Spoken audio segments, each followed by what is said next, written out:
Remove someone from your best friend list on Snapchat. So hey guys, welcome to my channel, and in this video I'm going to show you that how you can remove your favorite friend on Snapchat.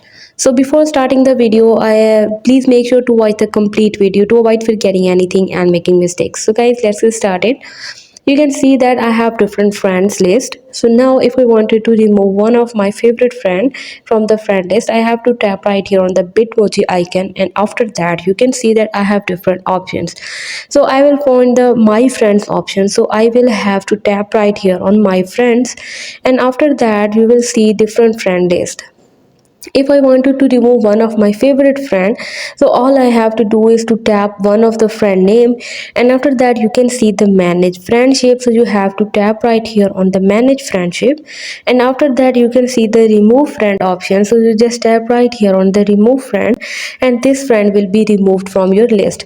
So this is how you can easily remove your favorite friend. Hope you guys like my video, and please consider showing your support by commenting, liking, sharing and subscribing to my channel for more valuable content in the future.